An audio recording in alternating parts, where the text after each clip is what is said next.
Yerushalmi Gitin Perek Tshi Halacha Dalet. Rabbi Elazar Omer. אף על פי שאין עליו עדים, אלא שנתנו לה בפני עדים כשר. Même si, dit Rabbi Elazar, même s'il n'y a pas de témoin signé sur le guet, mais il a été transmis à la femme devant deux témoins, c'est suffisant, il est kasher. Parce que Rabbi Elazar y pense à aider Messira Karté. Les témoins de transmission, ce sont eux qui font la séparation. Vegove Minechassim Meshu Abadim, il peut même encaisser avec un shtar comme celui-là de terrains qui ont été vendus. C'est-à-dire, si il a un shtar qui a été transmis devant deux témoins comme quoi il a prêté de l'argent, Reuven a prêté à Shimon, Shimon a écrit un shtar sans signer, et il a donné devant deux témoins à Reuven. Reuven pourra venir ensuite avec cette preuve-là, ce shtar-là, pour encaisser même des terrains vendus, des terrains que Shimon a vendus, il pourra donc encaisser sa dette de là-bas puisqu'ils sont hypothéqués à sa dette. Car toute la signature des témoins, c'est pas elle qui fait le shtar. Elle est là que ce n'est qu'une takana pour la réparation du monde. C'est-à-dire que pour ne pas que la personne ait besoin de chercher ses témoins de partout, et peut-être qu'ils sont morts, et peut-être qu'ils ne peuvent pas venir, alors au moins il y a des signatures déjà prêtes. Mais c'est pas que c'est l'essentiel du témoignage dans le shtar. Rabbi Shmuel Tron, Amrin al-Haq Rabbi Elazar. Rabbi Shmuel dit tous les deux, l'Halacha est comme Rabbi Elazar, donc il dit, l'essentiel c'est les témoins qui ont vu que le shtar est passé de main en main. Rabbi Yochanan Beshem Rabbi Anaï, il dit, ben non, mais divrei Chachamim pasoul. Selon les Chachamim, un shtar comme celui-là qui n'a pas été signé, il est pasoul parce que les Chachamim pensent, aider Khatima Karté.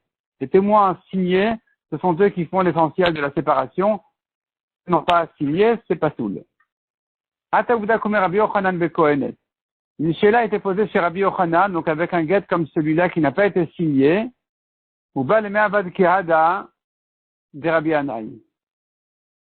Il pensait faire comme Rabbi Anaï, qui a dit, on ne craint pas ce guet, le guet il est pas soul, elle peut rester chez son mari Cohen, il n'y a pas de problème. Quand Shamoun de Rabbi Shmuel, quand il a entendu que Rabbi Shmuel pligin, ils sont en discussion, et ils craignent les Chachamim, qui ont dit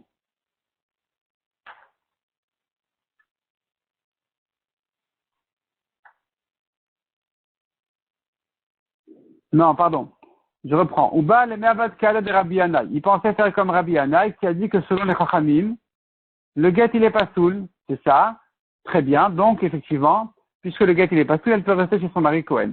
Quand ensuite il a entendu ce que Rabbi Shmuel ont dit, non, que la lacha est comme Rabbi Elazar et que le guet il est kasher. Alors ici, il faut craindre, bien sûr, si le mari est Cohen, il faut craindre qu'elle ait déjà divorcé. Elle ne peut plus rester chez lui. Mieux que ça encore, Atakomoy, quand est venu chez lui une Sheila à Filu Israël, même une Sheila sur un Israël qui a donné un guet, il craignait quand même que le guet il est caché selon Rabbi Elazar, et que donc c'est fini, elle ne peut pas rester chez son mari. Veshamamina. Une correction incisive, Vesharamina. Il s'écartait de cette Sheila. Il voulait pas trancher. Il voulait pas décider comment faire avec un guet comme celui-là, qui finalement n'a pas été signé. Rabbi Shua ben Levi Amar Divrei Hakol Kasher. Rabbi Shua ben Levi dit, ben non, un guet comme celui-là, il est kasher d'après tout le monde. Demande à Gemara, Rabbi Elazar Amar Kasher, Rabbanan Amrin Pasoul. Pourquoi tu me dis selon tout le monde c'est kasher? On sait bien, Rabbi Elazar, il dit, un guet qui n'est pas signé, il est kasher. Les Chachamim disent qu'il est pasoul. Donc, ma benayou, quelle sera la différence entre Rabbi Elazar et les Chachamim si tu me dis que d'après tout le monde, il est kasher? Répond la Gemara, Rabbi Elazar Amar Kasher, Vegove Minechassim Meshu Abadim. Selon Rabbi Elazar, il est kasher entièrement. On peut même utiliser ce shtar pour encaisser des terrains vendus. De Rabbanan Amrin Pasoul, de Gorem Minchassin Bnei Chorim. Chachamim, quand ils ont dit qu'un guet qui n'a pas été signé, un shtar qui n'a pas été signé, il est pasoul, ça veut dire qu'on ne peut pas utiliser ce shtar-là pour prendre et encaisser des terrains vendus. Par contre, des terrains libres qui se trouvent chez l'endetté, chez celui qui doit payer, ceux-là, on pourra lui les prendre grâce à ce shtar-là qui n'a pas été signé. Donc finalement, tout le monde est d'accord qu'il est kasher. Mais la marloquette, elle se doit pour les terrains vendus, si il est suffisant ou pas. Selon Rabbi Elazar, oui, selon les Chachamim, non. Mishnah suivante à la Chahé. Shnaim sheshilchu shne gitin tzavim. Deux personnes, Reuven et Shimon, ont envoyé chacun son guet. Les deux ont utilisé le même shaliach. Il a pris deux gitin qui sont égaux. Alors pardon, c'est pas Reuven et Shimon, c'est Reuven et Reuven, deux personnes qui ont le même nom. Reuven divorce Léa, Reuven divorce Léa, et le shaliach, il doit prendre ces deux guitines pour les amener aux femmes pour les divorcer. Venit Arvou, et ils se sont mélangés, les shtarot, les guitines, on ne sait pas qui c'est celui de ce Reuven qui est le guet de l'autre Reuven. Comment il fait maintenant? Noten shnen lezo ou shnen lezo. Il donne les deux guitines à celle-là, et les deux guitines, il les redonne aussi à l'autre. Et donc, il se trouve que chacune a reçu son guet. Donc,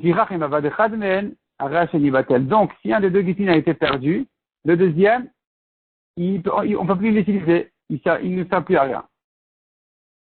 Rabbi Eliezer, de Rabbi aussi, va comme Rabbi aussi. Rabbi Eliezer a demandé à son père Rabbi aussi, que Madat Amar Get Echad Pasoul, Bishte Nashim. De la même manière que tu dis à propos d'un get, d'un mari qui a deux femmes qui ont le même nom. Il a écrit un get pour sa femme en se disant on verra ensuite à qui je vais le donner. Il avait deux femmes qui ont le même nom, il a préparé un get, il est pasoul. Get Echad, pasoul, Bishte Nashim. Un get, il est pasoul pour deux femmes. Donc ici aussi, on devrait dire que c'est pas soul, ou de kavata vouchnek gitin soulin, vishtenashim. Ici aussi, quand on a deux gitines pour deux femmes, ça doit être pas soul puisqu'on ne reconnaît pas qui est celui de l'une, qui est celui de l'autre. Amar levechini, il a dit oui, c'est vrai, tu as raison. Rabbi aussi a dit à son fils, tu as raison. Amar levatnina, pourtant on a appris dans la Mishnah. Pas comme ça, on a dit shneim sheshel vouchnek gitin shavin, venit arvu. Deux qui ont envoyé le même get, chacun pour sa femme, ils se sont mélangés. Noten shnen lezu, on donne les deux guitines à l'une et les deux guitines à l'autre. Répond la Gemara. Taman, zu karut lishma. À propos des deux maris qui ont deux femmes, qui ont écrit donc deux guitines différentes, chacun écrit pour sa femme. Chaque guet a été fait correctement au nom du mari, au nom de la femme. Et donc, karut lishma, il est là pour séparer le nom de cette femme-là. Le deuxième aussi, il a été écrit avec l'intention de séparer ce couple-là. Le problème, il est qu'ils sont mélangés ensuite, mais le guet lui-même, il est cachère. Donc, on peut le donner les deux guitines à chacune des femmes, et ça va. De Ramacha, mais dans notre cas, c'est-à-dire dans le cas où il y avait un mari qui avait deux femmes et qui a dit, je déciderai ensuite à qui le donner, le guet n'a pas été fait pour le nom ni de l'une ni de l'autre. C'est une nouvelle question. Agmara dit d'accord, c'est vrai. Mais au moins, on devrait dire, Mikevan Tinetanola, dès qu'il lui a donné, il y a assez que Mishikarut Ishma, Misha Rishona, on devrait dire Yesh Brera, il s'avère rétroactivement que c'était à elle qu'il était destiné. Et donc, ça devrait s'appeler l'Ishma. Pourquoi c'est pas cachère? La Gemara ne répond pas ici. Mais nous, on tient que En Brera, en tout cas Minatora En Brera, on ne peut pas dire qu'il s'avère rétroactivement. Non, il faut qu'au moment où il a été écrit, qu'il soit écrit en son nom, ce qui n'a pas été le cas, donc il n'est pas soul. Mishnah suivante à la Chavav. Hamisha, chez Katvu Klal Betochaget. 5 personnes qui ont écrit ensemble dans le get Ish Plonit et Geresh Plonit ou Plonit les Plonit.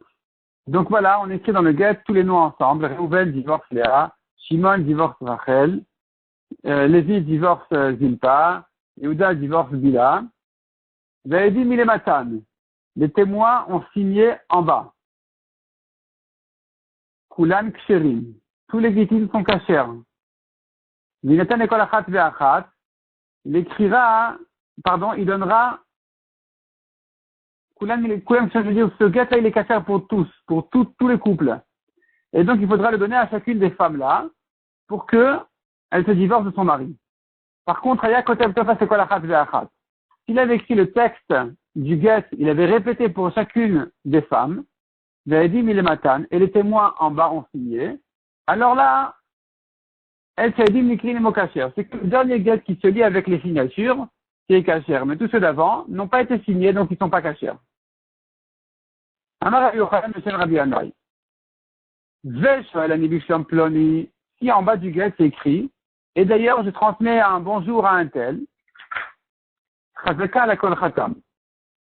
Les témoins, quand ils ont signé en bas, ils ont dû signer sur tout, pas uniquement sur le bonjour, mais aussi sur le get. Parce qu'il a écrit et Veshoel avec un vav, et je transmets le bonjour.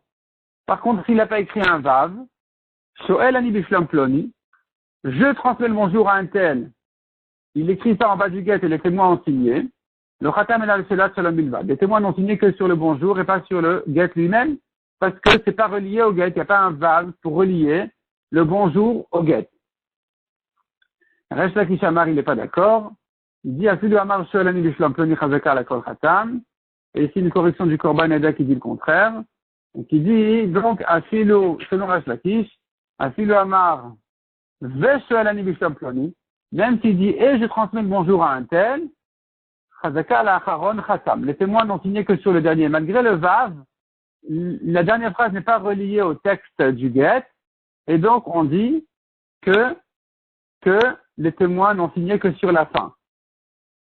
Et Rabbi Yochanan, d'après Rabbi Yochanan qui dit que le Vav relie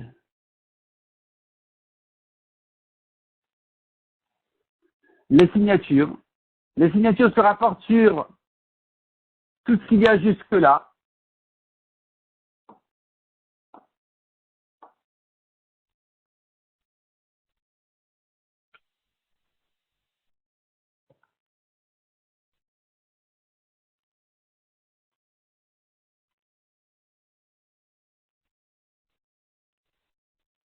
Donc, selon Rabbi Yochanan, dans quel cas c'est caché quand on a dit, dans la Mishnah, on a dit que, on a vu deux cas dans la Mishnah.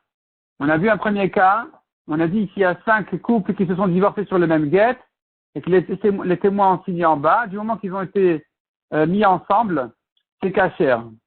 Après, on a vu à la fin de la Mishnah, si on a répété le get sur chacun d'entre eux, c'est pas tout. D'après Rabbi Yochanan, qu'est-ce que j'appelle qu'ils ont été mis ensemble? Ish plani megaresh et plonit ou plani les plonit. Quand on dit un tel a divorcé une telle et un tel a divorcé une telle, ça s'appelle qu'ils sont tous 5 là. Les témoins se rapportent sur tous. Pourquoi? Parce qu'il y a un vav qui les relie. Donc s'il y a le vav qui les relie, et qu'ils n'ont pas été distingués par le tofes, par le texte du get lui-même, donc à partir du moment où il y a un vav qui les relie, les témoins se rapportent sur tous les couples. Tandis que d'après Resh Lakish, on a dit que ça marche pas. On a dit malgré le vav, ils n'ont signé que sur le dernier. Alors dans quel cas la Mishnah te dit qu'ils se rapportent sur tous les couples? Qu'est-ce qu'on appelle un klal d'après Resh Lakish? Et quand c'est écrit comme ça, à nous, ploni ou ploni, nous, Reuven et Shimon, nous divorçons nos femmes, Rachel et Léa, de tel et tel endroit. Là, puisqu'ils sont complètement mélangés, on n'a pas distingué chaque couple séparément. On n'a pas dit Reuven divorce Rachel, Shimon divorce Léa. On dit Reuven et Shimon divorcent Rachel et Léa. Là, même Resh Lakish sera d'accord que les témoins se rapportent sur tout. Amar Rabbi Zeira. Rabbi Yochanan, Rabbi Zeira dit que, d'après même Rabbi Yochanan qui a dit que le vav, il a tout relié, mais si on a répété la notion du divorce sur chaque couple, là, ils sont distingués malgré le vav. Les témoins ne se rapportent que sur le dernier. Dans ce cas-là, il faut répéter le get avec des témoins pour chaque couple puisque on a répété la notion du divorce. C'est-à-dire, si on dit Reuven a divorcé Rachel et Shimon Léa et Lévi, Zilpa et Yehuda Bila, on n'a pas répété et lui divorce, et lui divorce, et lui divorce. C'est là on dit que les témoins se rapportent sur tous, d'après Rabbi Yochanan, qui pense que le vav va tous les relier.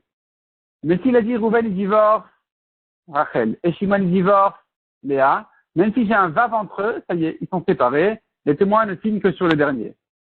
Et donc, il faudrait sur chacun répéter le divorce et les signatures, les témoins. Chayed Rabbi Yochanan Minada. D'où il apprend ça, Rabbi Zeira, que Rabbi Yochanan sera d'accord que si il y a la notion du divorce qui est répétée, que finalement ils sont distingués, il faudra à nouveau à chaque fois de nouveaux témoins, donc de nouvelles signatures. D'où on apprend ça, que pour Rabbi Yochanan c'est comme ça. Chayed est la force, c'est la preuve de Rabbi Yochanan. Minada, il apprend de là, parce que c'est écrit à propos d'une shuvua. Quelqu'un qui jure, je ne te dois pas ni à toi, ni à toi, ni à toi. Ensuite, il avoue, en fait, je vous ai volé à vous tous. Il doit amener un korban. Combien de korbanat il doit donner? Combien de korbanat il doit amener? Alors, ça dépend combien de shvuot il a juré. S'il dit comme ça, Sheni ne'ena lazeh. Ah, ici, on est encore avant la shvuah. Ici, on est quelqu'un qui jure de ne pas profiter de son ami. S'il dit comme ça, Sheni ne'ena lazeh korban, velazeh korban. Je m'interdis que je profite d'un tel comme un korban et d'un tel comme un korban. Ce sera interdit à moi d'en profiter comme d'un korban. Ce sont des shvuot distingués, puisque à chacun il a répété korban. Donc, ce sont des shvuot, des nedarim distingués. Et il faudrait trouver une ouverture pour chacun d'entre eux. Donc tu vois que malgré qu'il y a un vav, qui devrait les relier, comme il a dit ici, velazé, velazé, velazé, et puisqu'il a répété korban sur chacun, c'est terminé, ils sont distingués. Donc chez nous aussi dans les Girushim, dans le Get, puisqu'il a répété la notion du divorce sur chaque couple, ils sont distingués malgré le vav. Amar Rabbi Yossi Matnit Amisraël Rabbi Yochanan. Nous avons une sorte de là pour Rabbi Yochanan. Aya kotev tofes ekol achat ve'achat. Ve'edim ilimatan. S'il répétait donc le tofes, donc le texte du Get pour chaque femme et les témoins en signé en bas, et tzeidim nikinim kacher. Ce n'est que le dernier qui est kacher avec celui qui va avec les signatures des témoins, c'est que lui qui est kacher. La Gemara ici maintenant, elle vient se rapporter sur, donc, dit, le sujet de Shvoua, où un homme a juré, il a menti et il a juré qu'il n'a pas volé ou qu'il ne doit pas d'argent à Reuven, Shimon, Lévi, etc. Et ici, il faut savoir que quand il vient avouer qu'il a menti, il est chayav d'un korban ou de plusieurs korbanot, ça dépend comment sa shvoua a été faite. Si sa shvoua a été jurée pour chacun d'entre eux séparément, alors il devra amener autant de korbanot que de shvuot, que de personnes. Si par contre la shvoua les a tous inclus, alors il n'est chayav que d'un seul korban. Et la Mishnah dit là-bas, donc selon Rabbi Meir, s'il les a inclus, il est chayav d'un korban. S'il les a détaillés chacun séparément, il est chayav de plusieurs korbanot. Rabbi Uda ensuite, après Rabbi Meir, il vient dire, s'il a dit, je ne te dois pas à toi, et à toi, et à toi, et à toi, alors ils sont tous inclus dans une seule shvoua. S'il a avoué, il n'est chayav que d'un seul korban. Mais s'il a dit, je ne te dois pas à toi, à toi, à toi, à toi, sans le et à toi, sans le vav, il les a pas reliés, il les a distingués en disant chacun séparément, à toi, à toi, à toi. Là, il est chayav de plusieurs korbanot selon le nombre de personnes qu'il y avait dans la shvoua. Dans les shvuot, donc en fait. Ça, c'est Rabbi Yehuda. Rabbi Meir, on ne sait pas exactement qu'est-ce qu'il appelle l'âne et prat. Qu'est-ce qu'il appelle un ensemble et qu'est-ce qu'il appelle détaillé. On ne sait pas exactement ce qu'il veut dire Rabbi Meir. Bien Shmuel, et il nous apprend. Shmuel Amar. Prato shel Rabbi Meir, klalo shel Rabbi Yehuda. Ou prato shel Rabbi Yehuda, klalo shel Rabbi Meir. Le détail de Rabbi Meir, c'est ce que Rabbi Yehuda, il les appelle ensemble. Ce qui s'appelle détail chez Rabbi Yehuda, c'est ce qui s'appelle pour Rabbi Meir qui les a inclus ensemble. Donc finalement, Rabbi Meir d'après Shmuel, il vient dire le contraire exactement de Rabbi Yehuda. S'il a dit je ne te dois pas à toi, et à toi, et à toi, et à toi, il a tout séparé. Parce que le vav, il les sépare. Il y a une lettre qui les sépare. Et à toi, et à toi, et à toi, et à toi, c'est encore une shvoua, encore une shvoua. Mais s'il a dit à toi, à toi, à toi, à toi, à toi, sans vav, alors ils sont tous inclus dans la même shvoua d'après Rabbi Meir. Donc finalement, Rabbi Meir dira exactement le contraire de Rabbi Yehuda. Pour Rabbi Meir, sans vav, c'est une seule shvoua, avec vav, c'est plusieurs shvuot. Pour Rabbi Yehuda, sans vav, c'est plusieurs shvuot, avec vav, c'est une seule shvoua. Amar Rabbi Shmuel Beshem Rabbi Zeira. Million de Rav Ninamrin, les paroles de Chachamim disent, prouvent, pas comme Shmuel.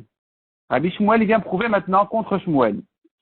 Il vient prouver chez En Prato shel Rabbi Meir Kalo shel Rabbi Yehuda, ou Prato shel Rabbi Yehuda Kalo shel Rabbi Meir. C'est faux de dire que les détails de Rabbi Meir sont la généralité, l'ensemble de Rabbi Yehuda, et que ce qui est un détail pour Rabbi Yehuda s'appelle un ensemble pour Rabbi Meir. Des Rabbi Yochanan Beshem Rabbi Yanai, car on a vu en haut que Rabbi Yochanan a dit au nom de Rabbi Yanai, si en bas du guet c'est écrit et je transmets le bonjour à un tel, les témoins ont signé non seulement sur le bonjour, mais aussi sur ce qu'il y avait un vav. Par contre, Shoel Ani Bishlam Ploni, s'il ne dit que je transmets le bonjour à un tel sans vav au début, alors c'est un nouveau sujet. Le Khatam El Al-Shelat sur la Milva, des témoins n'ont signé que sur la dernière ligne. Qui est le Tana qui va dire que sans vav, la signature ne se rapporte que sur cette dernière phrase? Personne. Nous, on a vu, d'après Shmuel, dans la marloquette entre Rabbi Yehuda et Rabbi Meir, on a vu uniquement, est-ce qu'il y a une seule shvoua pour tous les détails, ou bien ils sont séparés dans la shvoua, chacun a sa shvoua en soi. Mais personne ne dira que la shvoua ne se rapporte que sur le premier ou sur le dernier, que sur celui avec qui elle a été dit. Tout le monde est bien d'accord que la shvoua se rapporte sur Reuven, Shimon et Yehuda. Ils sont simplement en discussion. Dans quel cas on a une seule shvoua pour tous, Reuven, Shimon et Yehuda. Dans quel cas chacun a sa shvoua séparément. Mais dire que la chevoie ne se rapporte que sur un d'entre eux, celui qui était juxtaposé à la chevoie, personne n'a dit comme ça, ni Rabbi Meir, ni Rabbi Yehuda. Chacun a dit le contraire de l'autre, mais on n'a pas trouvé celui qui dira que la chevoie ne se rapporte que sur un seul. Or, Rabbi Yochanan dit que s'il n'y a pas de vav, les témoins n'ont signé que sur le bon. Donc, comme qui pense? Comme personne, ça marche pas. Im Omer Ad Prato Shel Rabbi Meir Kalo Shel Rabbi Yehuda. Si tu penses que ce qui est un détail pour Rabbi Meir, c'est ce qui s'appelle un klal pour Rabbi Yehuda. Si tu veux dire que pour Rabbi Meir, vav, c'est chacun est distingué de l'autre. Alors finalement, je ne vais plus trouver le cas de Rabbi Yochanan. Afilu Amar Shoel Ani Mishlam Ploni. Chazakala Kol Khatan. Même quand il a dit Shoel sans vav, eh bien, la signature se rapporte sur tout le guet, d'après tout le monde, aussi bien Rabbi Meir que Rabbi Yehuda. On doit dire que la signature se rapporte sur tout le guet. Toute leur discussion n'est que dans quel cas je dis que la signature se rapporte sur chaque sujet séparément. Et dans quel cas, c'est une signature qui se rapporte sur tous les. C'est alors marloquette. Est-ce que le vav, il vient les distinguer ou il vient les relier? Mais c'est sûr que la chevoie se rapporte sur tout. Donc ici, la signature doit se rapporter sur tout. Alors Rabbi Yochanan a dit que si tu n'as pas de vav, ça ne se rapporte que sur le dernier cas. Donc ça marche pas. On ne peut pas comprendre comme Shmuel. On est obligé de dire que pour Rabbi Meir, de manière à ce que Rabbi Yochanan pense comme un Tana, on devrait dire que Rabbi Meir est d'accord avec Rabbi Yochanan. Et si tu n'as pas de vav, la chevoie ne se rapporte que sur le plus proche de la chevoie.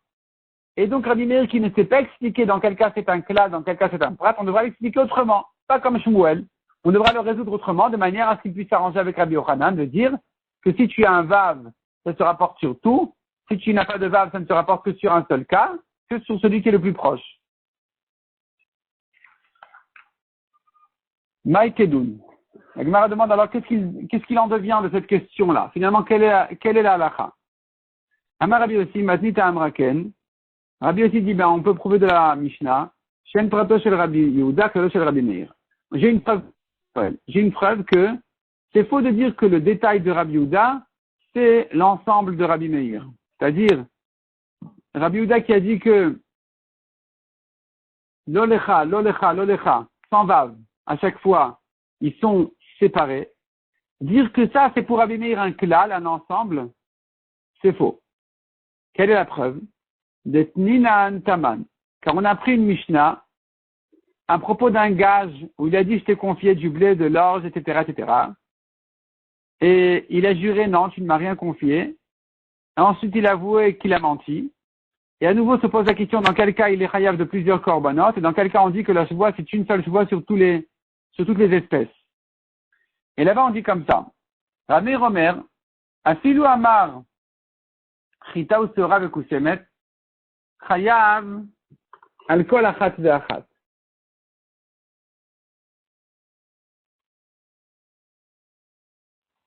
Rabbi Meir dit, même si il a dit, tu ne m'as pas confié du blé et de l'orge et koussemet, encore une espèce qui ressemble au blé, ça s'appelle qu'il est chayav, qu'il a fait plusieurs shvuot. Une shvuot sur chaque espèce, il est chayav de plusieurs korbanot.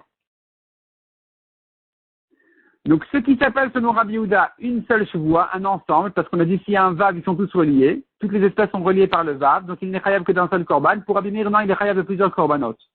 Et Rabbi Meir, il commence en disant, ou même dans ce cas-là, il est chayav de plusieurs korbanot. Ça veut dire, non seulement dans le cas où Rabbi Yehuda avait dit, on te doit pas de blé, d'orge, de koussemet, il est chayav plusieurs korbanot, parce qu'il n'y a pas un vav qui les relie. Mais même quand il y a un vav qui les relie, que d'après Rabbi Yehuda, il n'est chayav que d'un seul korban. Rabbi Meir, il vient ajouter en disant ici aussi, il est chayav de plusieurs korbanot. La Gemara dit le mot afilou, il vient nous apprendre que Rabbi Meir, il est d'accord avec Rabbi Yehuda, s'il n'y avait pas le vav, qu'il aurait été chayav de plusieurs korbanot. Velet barnash amar afilou, un homme ne dit afilou, il ne dit pas afilou, et la dumodal kadmaïta, que si il est d'accord avec les premiers. S'il dit afilou, ça veut dire que je suis d'accord avec toi s'il a dit l'olecha, que ce sont plusieurs shvuot, comme ici, chita, seora, kusemet, plusieurs shvuot. Et moi, je juste que même s'il y a un vav, chita, seora, kusemet, qu'il soit chayav sur chacun. Donc c'est une preuve contre Shmuel, une objection sur Shmuel, que finalement, c'est faux de dire que Rabbi Meir, il dit à l'inverse complètement de Rabbi Yehuda. Rabbi Meir ne vient qu'ajouter que le vav aussi, ça reste un détail. Ça reste un détail pour lui, le vav aussi. Maïkedoun. Alors, la Gemara dit, alors, quelle est la conclusion? Amar Abchanina.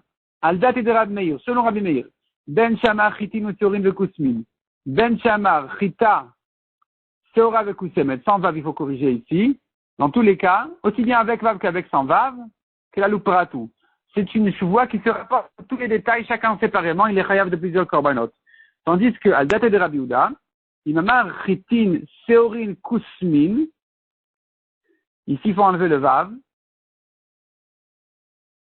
Selon Rabbi Yehuda, s'il a dit, non, selon Rabbi Yehuda, c'est ça, s'il a dit, chitin sorin kusmin, c'est un klalou prat, puisqu'il n'y a pas le vav, alors ils ne sont pas reliés d'après Rabbi Yehuda. Mais s'il a dit, chitin ou seorin ve kusmin, klal she'en imopratu, c'est un klal she'en imoprat. Ici, ils sont tous ensemble, puisqu'il y a le vav, ils sont tous reliés, il n'est chayav que d'un seul korban. Donc la Gemara finalement ne conclut pas comme Shmuel, elle conclut comme ce qu'elle a démontré et prouvé ici, que pour Rabbi Meir, dans tous les cas, ce sont plusieurs chevaux distingués aussi bien avec vav que sans vav, alors que pour Rabbi Yehuda, avec vav c'est relié, sans vav c'est distingué.